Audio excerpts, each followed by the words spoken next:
बिस्मिल्लाहिर्रहमानिर्रहीम। आज के लेक्चर में हम अ, पढ़ते हैं कि किसी फंक्शन के ज़ीरो का क्या मीनिंग है, यानी ज़ीरो ऑफ अ फंक्शन क्या होते हैं, या हम कैसे कैलकुलेट करते हैं किसी फंक्शन के जो ज़ीरोज़ होते हैं। सबसे पहले आप देखें कि ये किसी फंक्शन का ग्राफ है, और ये जो फंक्शन है जिसका ये ग्राफ दिया हुआ है, तो आप देखें कि ये जो रेड डॉट्स दिए हुए हैं ये वाला, फिर उसके बाद सेकंड ये रेड डॉट्स उन उस जगह पे लगाए गए हैं जहाँ पे ये जो फंक्शन का ग्राफ है वो एक्स एक्सिस को काट करता है।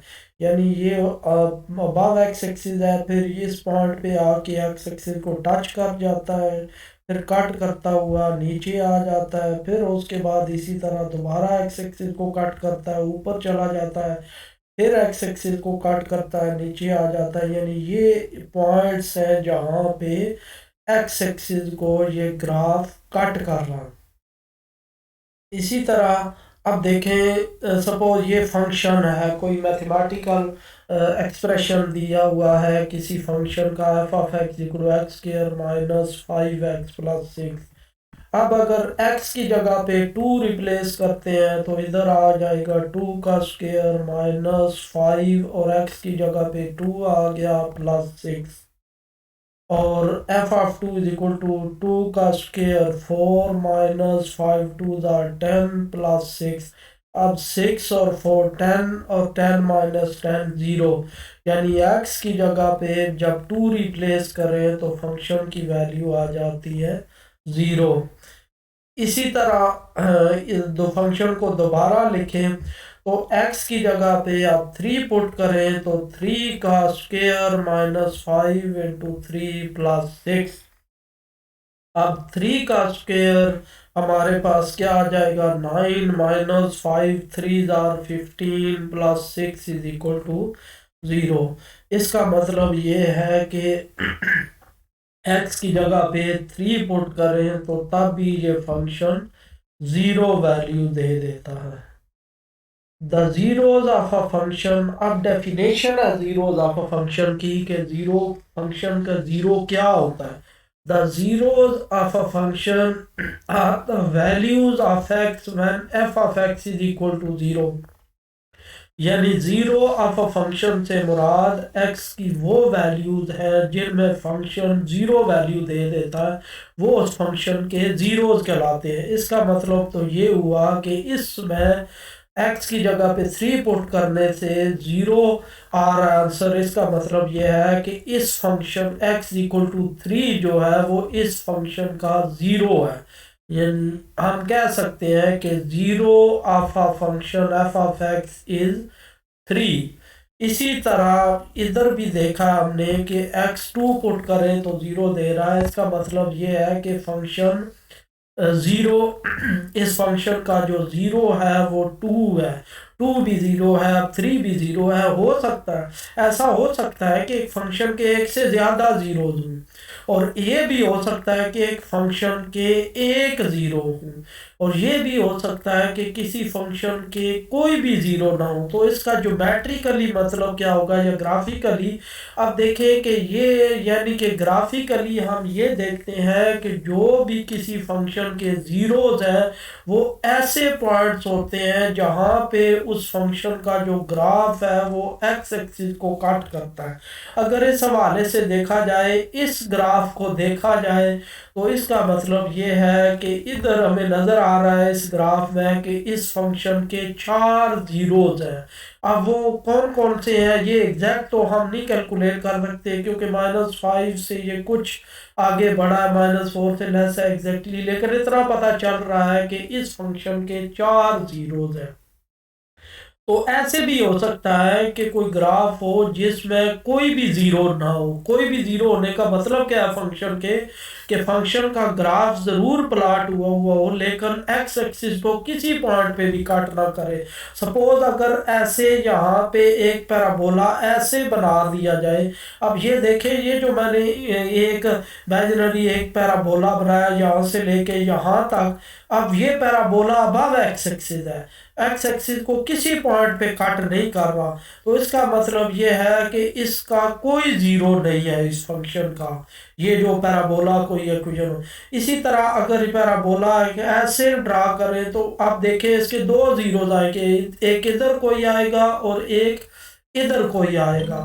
तो फंक्शन के जीरोस का इसी तरह अगर कोई ग्राफ में यहाँ से ऐसे ड्रा करूँ कि यहाँ से आया फिर यहाँ पे कट कर गया और डिक्रीज ही करता गया, तो अब इस फंक्शन का कोई एक ही ज़ीरो होगा, क्योंकि वो एक ज़ीरो से ही एक ही जगह एक्स एक्सिस पे कट कर रहा है। तो इसका मतलब ये हुआ कि फंक्शन के जो ज़ीरोज होते हैं वो ऐसे पॉइंट्स होते हैं जहाँ पे फंक्शन का जो ग्राफ है वो एक्स एक्सिस को कट करता है। ये तो ग्राफिकली समझ आ गई। और मैथमेटिकली जीरोस कैसे हमने चेक करते हैं कि मैथमेटिकली जो जीरोस होते हैं फंक्शन के, अगर एक्स की जगह पे वो वैल्यूज पुट की जाए उसमें, एक्स या इंडिपेंडेंट वेरिएबल, जरूरी नहीं एक्स हो, टी वाई जो भी इंडिपेंडेंट वेरिएबल इधर हो, यानी उसकी जगह पे वो नंबर पुट करें तो फंक्शन की वैल्यू ज़ीरो आ जाए, तो फिर हम कहते हैं कि वो उस फंक्शन का ज़ीरो है। अब this means that when f of x equal to zero, x is the zero of the function. इसका मतलब ये है कि अगर एफ ऑफ एक्स जीरो हो जाए तो एक्स जो होगा वो फंक्शन का जीरो होगा। The function f of x equal to x plus three has a zero at x equal to minus three. X equal to minus three पे इसका जीरो है। क्यों जीरो है? आप देखिए एक्स की जगह पे जब माइनस थ्री पुट करें तो minus three plus three, F of minus three zero आ जाता है। तो इसका मतलब यह है कि माइनस थ्री इसका जीरो है। इसका मतलब क्या हुआ कि ये जो फंक्शन है, ये जो लीनियर फंक्शन है, ये एक्स एक्सिस पे माइनस थ्री पे कट करेगा। The function g of x equal to x square minus four has two zeros. अब देखिए ये क्वाड्रेटिक फंक्शन है, यानी को पैराबोला है, तो इसके दो जीरोज है। कौन से? एक्स की जगह पे आप टू पुट करें तो two two are four, minus four zero, x equal to two इसका हो गया। यहाँ पे ये गलत लिखा हुआ है, माइनस फोर और फोर नहीं बल्कि टू और माइनस टू होगा। इसी तरह माइनस टू अगर पुट करें तो माइनस टू का square four, minus four zero, तो इसके दो जीरोज आएंगे। कौन कौन से? टू और माइनस टू। यहाँ पे ये गलत लिखा हुआ है माइनस फोर और फोर, इसके दो जीरोज क्या से आते हैं? X equal to minus two और x is equal to two, इसके दो जीरोज आएंगे। क्यों? क्योंकि इस फंक्शन में माइनस टू पुट करें तब भी आंसर जीरो आ रहा है, टू पुट करें तब भी आंसर जीरो आ रहा है, तो इस फंक्शन के दो जीरोज हो गए। How to find the zeros of a function.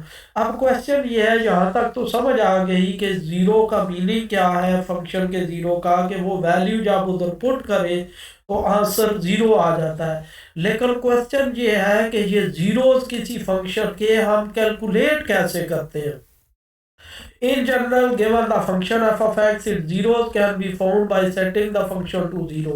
Generally हम क्या करते हैं कि फंक्शन के जीरोज कैलकुलेट करने के लिए उस फंक्शन को जीरो के इक्वल रख देते हैं, तो करस्पॉन्डिंग वैल्यूज कैलकुलेट कर लेते हैं। वो जो वैल्यूज आती हैं वो फंक्शन के जीरोज होते हैं। The values of x that represent the set equation are the zeros of the function.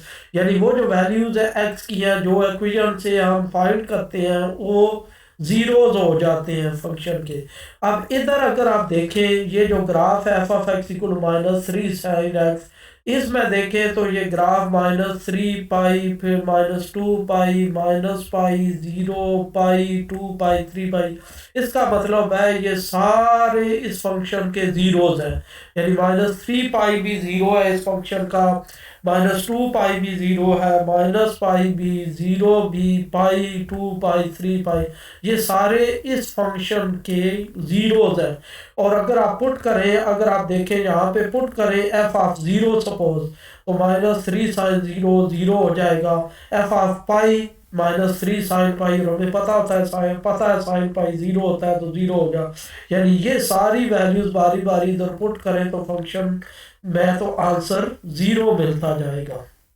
इसी तरह अब ये ग्राफ है, इसमें देखें तो ये कोई भी जो फंक्शन है हमें इसकी मैथमेटिकल इक्वेशन नहीं पता, लेकिन हम ग्राफ से अंदाज़ा लगा सकते हैं कि एक फंक्शन के चार जीरोज हैं। कौन कौन से? -4, -1, 1 और 3। यानी ये चार पॉइंट पे कट कर रहा है ग्राफ एक्स एक्सिस को, तो इसके ये चार जीरोज हो गए। अब ये फाइंड कैसे करते हैं? ये तो ग्राफिकली तो समझ आ जाता है कि जिस पॉइंट पे कट कर रहा हुआ है, अगर हमारे पास ये इक्वेशन दी हुई हो तो उससे हम जीरोस कैसे कैलकुलेट करते हैं। तो ये एक एग्जांपल है, what are the zeros of g x equal -x³ -3x² + x + 3। अब इसका सोल्यूशन देखते हैं जी। Find the zero of ux by equating the cubic expression to zero. यानी ये जो क्यूबिक एक्सप्रेशन है इसको जीरो के इक्वल रख के जीरोस फाइंड किए जा सकते हैं। इसको जीरो के इक्वल रख दिया। अब उसके बाद rearrange the equation so we can group and factor the expression. अब इस इक्वेशन को हमने सिंप्लीफाई करना है। तो वैसे सिंपल तो ये सिंथेटिक डिवीजन से भी हम इसके रूट्स फाइंड कर लेते हैं, वो आगे मेथड है, अभी वो आगे पढ़ेंगे, अभी तक नहीं पढ़ा। तो वैसे इसको फैक्टराइजेशन से भी इसके हम रूट्स या इस एक्स की वैल्यूज कैलकुलेट कर सकते हैं। इस इक्वेशन की कैसे? हमने रीअरेंज कर दिया, -x³ ये जो थर्ड वाला है ये +x इधर ले आए, -3x² + 3 = 0। इस तरह ये रीअरेंज कर ली। अब उसके बाद पहली फर्स्ट और सेकंड में से -x कॉमन ले लिया, अंदर आ गया x², फिर माइनस कॉमन लिया हुआ है तो ये प्लस माइनस आ गया और x की जगह पे 1 आ गया। फिर इन दोनों में से -3 कॉमन ले लिया, अंदर x² आ गया और माइनस कॉमन लिया हुआ है तो ये साइन चेंज होके माइनस आ गया और फिर उसके बाद 3 बाहर आ गया और इसकी जगह पे 1 आ गया। अब दोबारा फिर वही चीज लिखी है। अब अगर आप देखें तो इधर भी x² -1 है, इधर भी x² -1 है, तो ये दोनों में से कॉमन ले लेंगे x² -1 और दूसरे में फिर आ जाएगा -x -3 = 0। अब applying the difference of two square property, यानी ये एक फार्मूला हमने पढ़ा हुआ है, a² - b² = a - b और a + b of the second factor. ये जो सेकंड फैक्टर है इस पे अप्लाई करें, इसको हम लिख सकते हैं x² - 1 का स्क्वायर, तो वो a² - b² की फॉर्म में आ जाएगा। तो इसको फैक्टराइज करके लिखा जा सकता है a - b और a + b, और इस तरह हम लिख सकते हैं -x -3 पहले लिख दिया इस तरह, और इसको लिख दिया a - b और a + b की फॉर्म में x - 1 × x + 1 = 0। अब ये तीन टर्म्स का प्रोडक्ट = 0 है। इसका मतलब है या तो ये 0 है या ये 0 है या ये 0 है। तो पहले इसको 0 के इक्वल रखा, -x -3 = 0, तो -x 3 आ गया और x यहाँ पे -3 आ जाएगा, ये गलती से 3 लिख दिया गया। x - 1 = 0 तो x = 1 आ गया। इसी तरह x + 1 = 0 तो x = -1 आ गया। इसका मतलब ये है कि इसके तीन जीरोज आ गए। कौन कौन से? -3, 1 और -1। इसका मतलब ये है कि यहाँ पे भी ये 3 गलती से लिखा गया है। Zeros of g x are -3, 1 और -1। अब ये चेक कैसे किया जा सकता है कि ये बारी बारी -3, 1 और -1 इस फंक्शन में पुट करें, जो फंक्शन हमें गिवन है इसमें, तो आंसर 0 आना चाहिए। तो फिर इस तरह ये प्रूव हो जाता है, यानी चेक हो जाता है कि ये फंक्शन के जीरोज है। इसी तरह एग्जांपल दूसरी देखें जी, what are the zeros and y intercepts of the parabola. अब इससे पहले वाली वीडियो में हमने इंटरसेप्ट्स पढ़े हैं, एक्स इंटरसेप्ट और वाई इंटरसेप्ट। एक्स इंटरसेप्ट क्या होता है कि फंक्शन का जिस पे हमने वो लीनियर फंक्शन में पढ़ा है कि जो लाइन एक्स एक्सिस को कट करती है जिस पॉइंट पे, वो एक्स इंटरसेप्ट होता है, और लाइन जो है वाई एक्सिस को जिस पॉइंट पे कट करती है वो वाई इंटरसेप्ट होता है। तो जीरोज भी बेसिकली वो एक्स इंटरसेप्ट ही होते हैं, यानी किसी फंक्शन के जीरो से मुराद क्या है कि वो उसके एक्स इंटरसेप्ट है, और वाई इंटरसेप्ट क्या होंगे, उसी तरह के वाई इंटरसेप्ट फाइंड करने के लिए एक्स को 0 पुट कर देंगे। अब ग्राफ इसका अगर आप देखें, ये क्वाड्रेटिक फंक्शन है तो ये हमारे पास इस टाइप का ग्राफ बनेगा। अब ग्राफ से देखें तो ये फंक्शन जो है ये -1 और 3, ये दो नंबर पॉइंट है जिस पे ये कट कर रहा है एक्स एक्सिस को, तो इसका मतलब ये है कि इसके दो जीरोज हो गए, -1 और 3।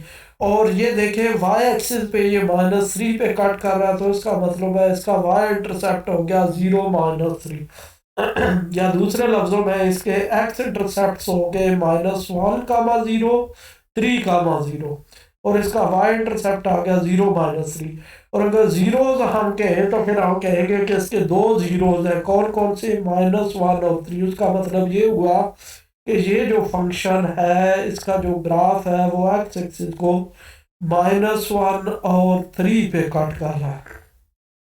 The zeros are at -1, 0 and 3, 0. The y-intercept is at 0, -3।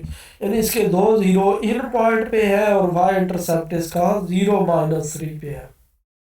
अब यूजिंग अलजबरा यानी अलजबरा यूज करते हुए इसके जीरो कैसे कैलकुलेट करते हैं, ये जो इक्वेशन है हमारे पास, कैसे कैलकुलेट करेंगे जी।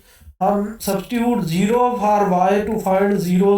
अब वाई के लिए 0 पुट कर देंगे तो इसके जीरोज फाइंड करेंगे कि y की जगह पे 0 पुट किया, x² - 2x - 3।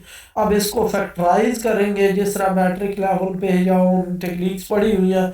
दो फैक्टर बनेंगे x - 3 और x + 1 = 0। अब दो का प्रोडक्ट = 0 है तो या तो x - 3 = 0 आ गया, और या x + 1 0 आ गया तो x = 3 आ गया, या x = -1 आ गया। यानी y = 0 के लिए x -3 आ गया या x -1 आ गया। तो इसका मतलब ये है कि दो जीरो इसके आगे कौन कौन से, 3, 0 और -1, 0। Substitute 0 for x to find y intercept. y intercept के लिए क्या करेंगे कि x को 0 पुट करेंगे। जब इसको x को 0 पुट करेंगे तो y = 0 का स्क्वेयर -2 × 0 -3 = -3। तो इसका जो y इंटरसेप्ट आ जाएगा वो x = 0, y = -3 आ गया। अब identify the intercepts and zeros of the function. अब ये फंक्शन है, इसके हमने इंटरसेप्ट्स फाइंड करने हैं और जीरोज फाइंड करने हैं। तो to find the y intercept substitute 0 for x। y intercept के लिए x की जगह पे 0 पुट करेंगे तो ये क्या आ जाएगा, f ऑफ y = 1/100, 0 - 3 का क्यूब 0 + 0 + 2 का स्क्वायर, तो 1/100 -3 का क्यूब क्या आएगा, -3 मल्टीप्लाइड बाय -3 मल्टीप्लाइड बाय -3, वो आ जाएगा -27। 2 का स्क्वायर आ गया 2 मल्टीप्लाइड बाय 2 4, ये आ गया -108/100 -1.08। यानी इसका y इंटरसेप्ट जो आ गया वो क्या आ गया, 0 × -1.08। To find the x intercept या जीरोज ऑफ अ फंक्शन या x इंटरसेप्ट एक ही चीज है। सब्स्टिट्यूट 0 फॉर y, तो ये हमारे पास आ गया 1/100 x - q 3 का क्यूब × x + 2 का क्यूब।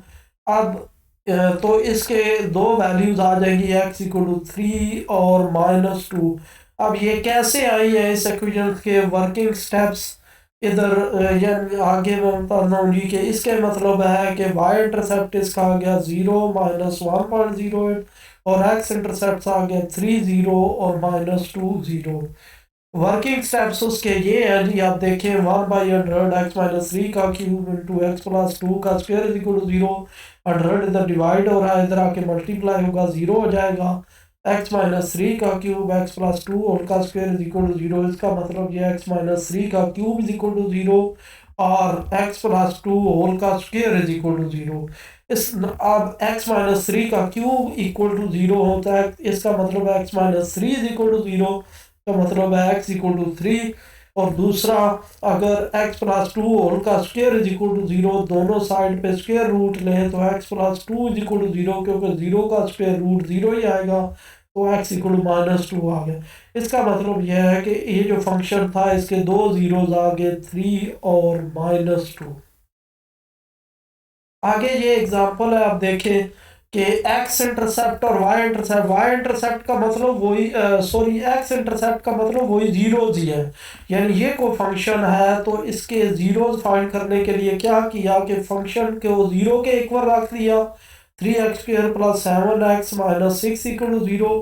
फिर फैक्टराइज कर लिया इस तरह, प्लस 9x माइनस 2x, और आगे फिर x प्लस 3, इसमें से ये कॉमन ले लिया और ये आ गया 3x-2 × x+3 is equal to zero. तो 3x-2 is equal to zero, x equal to 2/3, और x+3 is equal to zero, x equal to -3। तो ये x इंटरसेप्ट से या जीरो दो आ गए इसके। इसी तरह y इंटरसेप्ट के लिए क्या करेंगे, x की जगह पे जीरो पुट कर देंगे तो f(0) इज इक्वल टू 3, 0 का square plus 7 × 0 -6, f(0) is equal to -6। यानी इसका मतलब ये है कि इस फंक्शन के जो दो जीरोज है 2/3 और -3, 2/3 कामा जीरो और -3 कामा जीरो, और एक वाई इंटरसेप्ट है कौन सा, -6।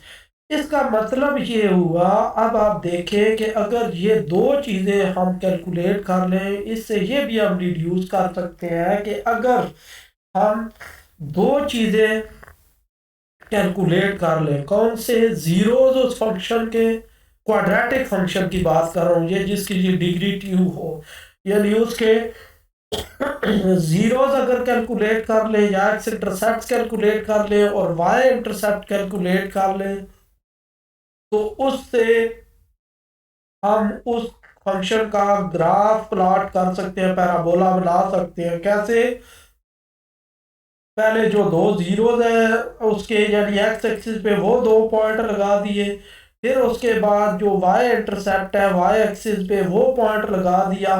अब जब तीनों को ज्वाइन करके तो इस तरह एक्सटेंड करेंगे तो आपके पास पैराबोला बन जाएगा।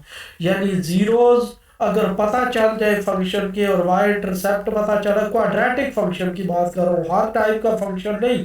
वैसे तो फंक्शन जो है ना आगे क्यूबिक और बड़े हाई डिग्री की भी होते हैं, लेकिन सिर्फ क्वाड्रेटिक फंक्शन जिसमें यानी कि जो डिग्री 2 हो उसकी, तो उसके लिए हम यानी कि अगर उसके जीरोस फाइंड कर लें या उसका इंटरसेप्ट फाइंड कर लें, दूसरा उसका इंटरसेप्ट फाइंड कर लें, तो उसका ग्राफ स्केच कर सकते हैं हम कि एक्स एक्सिस पे वो दो पॉइंट लगा दिए जीरोस के, और वाई एक्सिस पे हम वो लगा दिया। लेकिन ऐसा भी हो सकता है कि एक्स एक्सिस पे ये कट ही ना कर रहा हो, तो फिर उसके लिए क्या होगा, जो एक्स इंटरसेप्ट होंगे या फंक्शन के जीरोज होंगे वो निकलेंगे ही नहीं, वो कोई इमेजिनरी नंबर आएंगे जिसको हम प्लॉट नहीं कर सकते, सिर्फ वाई इंटरसेप्ट आ जाएगा। फिर वाई एक्सिस पे वो पॉइंट लगा के तो हम इस तरह उसको पैराबोला को ड्रा कर देंगे। ये वर्किंग स्टेप्स है इसके लिए कि ये अगर हमारे पास हो इज इक्वल टू जीरो, तो इसके से एक्स इक्वल टू 2/3 या एक्स इक्वल टू -3 हम कैसे कैलकुलेट करते हैं। इसी तरह आप देखें आगे जी, find the zeros of function by writing the intercept form के y is equal to x² - x - 12 है। इसके जीरोस फंक्शन पहले फंक्शन लिखा फिर उसको फैक्टराइज किया। अब जब x+3 और x-0 के लिए क्या करेंगे, to find the zeros of the function, y को जीरो पुट कर देंगे तो x+3 और x-4 is equal to zero. तो x एक दफ़ा -3 आ जाएगा और एक x इक्वल टू 4 आ जाएगा। इसका मतलब है दो जीरोज आगे, एक इसका -3 और -4। अब ग्राफ के लिए क्या करेंगे, दो पॉइंट्स हमें मिल गए, -3 0 और 4 0। और तीसरा दूसरा अगर इसका y इंटरसेप्ट फाइंड कर ले, y इंटरसेप्ट के लिए x को जीरो पुट करेंगे, तो for y intercept put x equal to zero, तो y इज इक्वल टू -12 आ जाएगा। तो -12 पे एक पॉइंट लगा दिया और इस तरह हमने पैराबोला इसका ड्रा कर दिया। यानी कि y इंटरसेप्ट फाइंड करके और जीरोस फाइंड करके हमने पैराबोला ड्रॉ कर दिया इसका।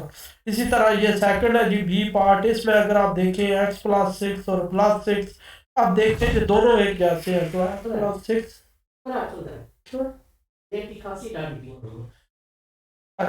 x+6। अब इसका बी पार्ट देखें, y is equal to x² plus 12x plus 36। अब यहाँ पे देखें जब हम फैक्टराइज करेंगे तो इसको x+6 और x+6 आ जाएगा। आप जब जीरो के इक्वल पुट करेंगे इसको y is equal to zero, इसके जीरो फाइंड करने के लिए एक दफ़ा भी -6, दूसरी सब -6, इसका मतलब ये है कि a की वैल्यू आ गई -6। इसका मतलब ये हुआ कि ये जो ग्राफ है वो एक ही पॉइंट -6 पे एक्स एक्सिस को कट कर रहा है। तो ये तो ऑब्वियस सी बात है कि ये पैराबोला है, तो इसका मतलब ये है कि इस तरह एक पॉइंट में फिर यही कंडीशन हो सकती है कि ये इस तरह यहाँ से -6 पॉइंट पे ये कट करके और इस तरह एक साइड से आए और इधर कट करके या टच करके तो इस तरह चला जाए। तो इस तरह इसका मतलब ये है कि एक्स एक्सिस पे ये एक ही पॉइंट पे मिल रहा है ये। तो इसका मतलब ये है कि पासिस, अब देखिए पासिस थ्रू लिखा हुआ, इसका मतलब ज़रूरी नहीं है कि एक्स एक्सिस को हर ग्राफ कट करके तो कहीं आगे जाए। ये भी हो सकता है कि उससे जिस तरह इस केस में अगर आप देखें तो एक्स एक्सिस पे वो मिल रहा है फिर उसके बाद दोबारा ऊपर चला गया है। तो इस तरह ज़रूरी नहीं है कि ग्राफ हमेशा वो एक्स एक्सिस को कट करे फिर नीचे जाए फिर दोबारा ऊपर जाए क्वाड्रेटिक फंक्शन के लिए। और ये भी हो सकता है कि ग्राफ ऐसे आए और इसी तरह ऊपर चला जाए, यानी किसी पॉइंट पे एक्स एक्सिस को कट करे ही ना, तो वो भी कंडीशन हो सकती है। इसी तरह आप देखें, find the zeros of the function by rewriting the function y is equal to this. अब ओरिजिनल फंक्शन लिखा फिर उसको फैक्टराइज करेंगे तो ये फैक्टर बन जाएंगे। अब उसके दो जीरोस आ गए, कौन कौन से, -7 और 2। इसका मतलब ये है कि जो ग्राफ जो है वो -7 0 और 2 0 पे ये एक्स एक्सिस को कट कर रहा है। और उसका इसका y इंटरसेप्ट अगर फाइंड करना चाहे तो x को 0 पुट कर दें, तो x को 0 पुट करें, ये 0 ये 0, y इज इक्वल टू -14।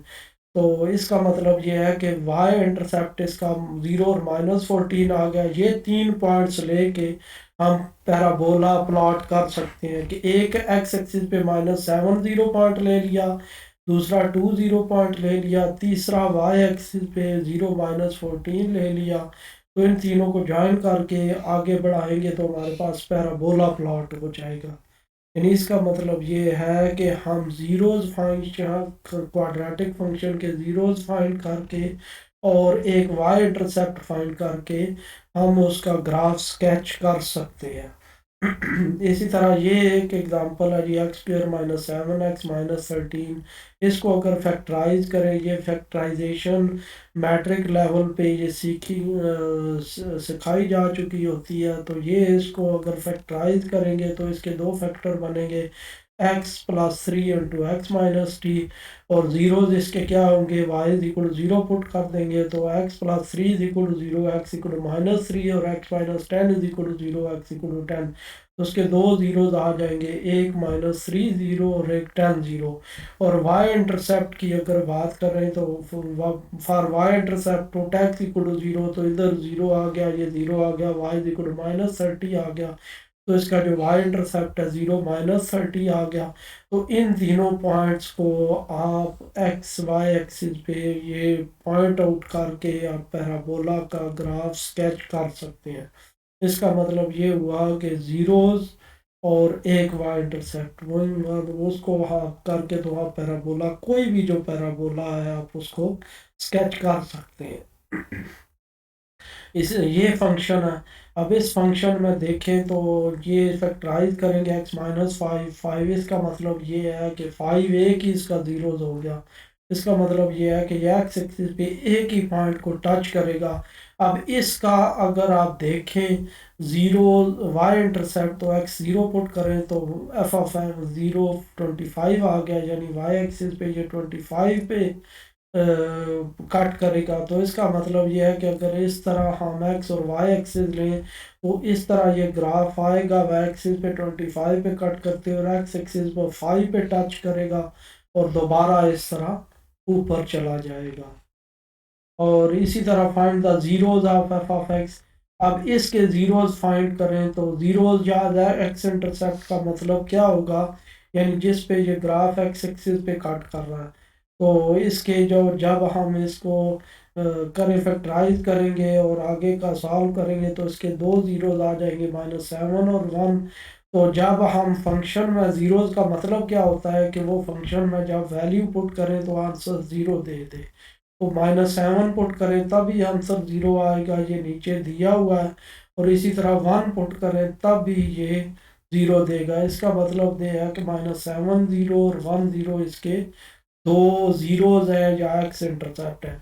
और वाई इंटरसेप्ट इधर से देखा जा सकता है कि वाई इंटरसेप्ट के लिए एक्स को जीरो पुट करें, एक्स को जीरो पुट करें तो एफ ऑफ जीरो -7, तो इसका मतलब ये है कि वाई इंटरसेप्ट इसका -7 है, यानी जीरो -7 है। यानी वाई एक्सिस पे ये -7 को कट करता हुआ ग्राफ ये बनेगा इसका। आगे ये है जी कि जीरोज इसके फाइंड करें, तो इसके जीरोज आएंगे -3 और 2, ये खुद कर लेने हैं कि इसको फैक्टराइज करके तो किस तरह इसके जीरोज -3 और 2 आ रहे हैं। आगे इसी तरह ये एक्सरसाइज के क्वेश्चन है कि ये है हमारे पास एक फंक्शन, उसके जीरोज फाइंड करें, फिर ये फंक्शन है इसके जीरोज फाइंड करें। तो इसी तरह कोई फंक्शन जीरो के इक्वल लिख दिया गया है, तो इस ये दोनों क्वेश्चन है, इनके रूट्स फाइंड करें कि एक्स की क्या वैल्यूज है, यानी जो इसको जीरो बना रही हैं जी। कौन कौन सी एक्स की वैल्यूज इन इक्वेशन को सेटिस्फाई कर रही हैं, वो इसके रूट्स होंगे, वो फाइंड कर लेते हैं इसको क्वाड्रेटिक फार्मूला अप्लाई करके, यूज करके -b+-b² -4ac/2 है। Determine the zeros and y intercept the following function using algebra. तो ये एक फंक्शन है जिसके जीरोज फाइंड करें। जीरोज फाइंड करने के लिए क्या क्या, एफ एक्स को जीरो पुट कर देंगे तो दो जीरोज आ जाएंगे इसके। x+1 का cube is equal to zero और x-4 is equal to zero. तो x+1 का cube is equal to zero, इसका मतलब ये है x+1 is equal to zero, तो x इक्वल -1, तो x-4 is equal to zero आ जाएगा x इक्वल टू 4। ये दो जीरो आगे -1 और 4। और इसके अगर आप y इंटरसेप्ट फाइंड करें तो y इंटरसेप्ट के लिए क्या होगा, एफ ऑफ ज़ीरो, 0+1 और 0-4। तो ये हमारे पास क्या आ जाएगा, 0+1 का क्यूब 1 का क्यूब और 0-4 आ जाएगा, तो इसका y इंटरसेप्ट -4 आ जाएगा। बाकी कैलकुलेशंस ये की जा सकती है मज़ीद आगे।